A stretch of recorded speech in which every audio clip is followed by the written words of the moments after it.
Hasil debat Cawapres baru-baru ini masih jadi perbincangan, terutama penampilan Gibran Rakabuming. Sebelumnya, putra Presiden Jokowi ini dinilai bakal menjadi bulan-bulanan Muhaimin Iskandar alias Caimin dan Mahfud MD dalam debat Cawapres tersebut. Namun, siapa sangka Gibran Rakabuming justru tampil di luar dugaan. Lembaga Survei Indikator Politik Indonesia memaparkan data survei terkait debat calon wakil presiden yang digelar pada Jumat 22 Desember 2023. Data ini dipaparkan Direktur Indikator Politik Indonesia Burhanuddin Muhtadi dalam konferensi pers secara daring Selasa 26 Desember 2023.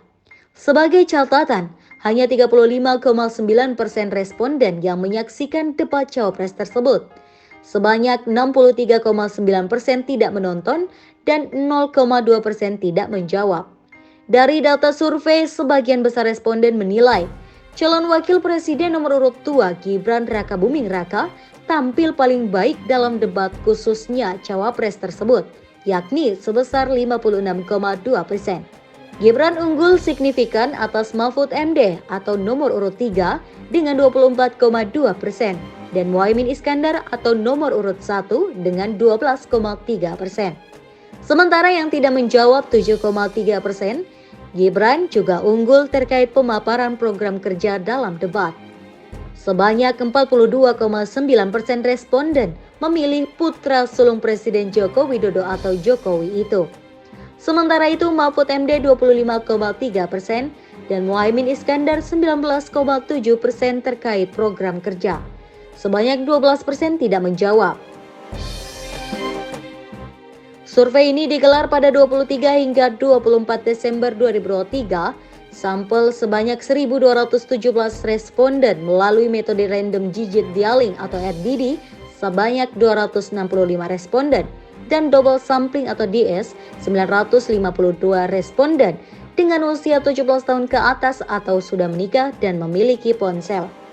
Margin of error lebih kurang 2,9% dengan tingkat kepercayaan 95%.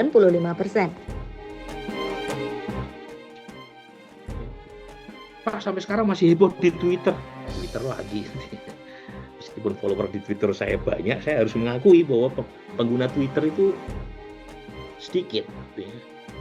Jadi sebagian besar masyarakat tidak nonton debat Cawapres. Bahkan dibanding debat Capres ada kurang lebih sekitar 8% lebih rendah dibanding yang nonton debat Cawapres.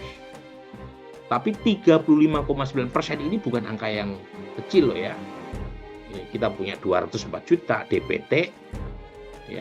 36% itu berapa puluh juta itu ya. Bisa 80-an juta ya, kurang lebih. Jadi bukan angka yang kecil, ini angka yang lumayan, ya, 70-80 ya. Juta. Tapi ya tetap ada 2/3 pemilih yang nggak nonton.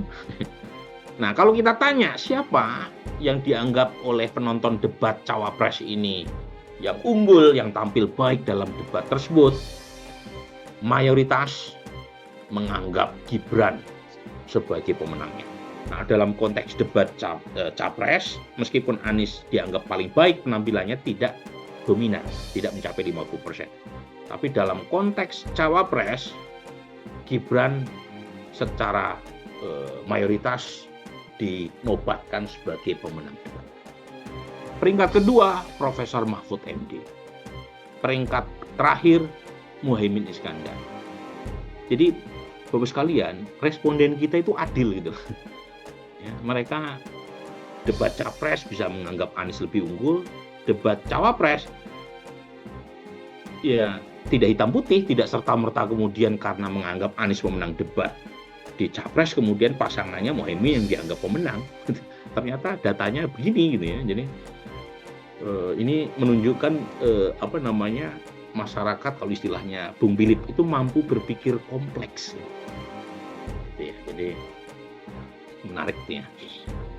Nah, mungkin ya ini Bapak sekalian ya, nanti kita bisa diskusi. Mungkin karena ya ekspektasi terhadap Gibran sebelum debat itu terlalu rendah.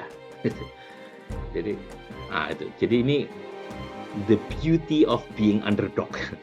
itu adalah kalau orang diposisikan sebagai underdog itu enak. Karena kalau jelek orang bilang wajar, jelek, underdog, anak ingusan. Tapi kalau bagus dikit, wah langsung dianggap bagus.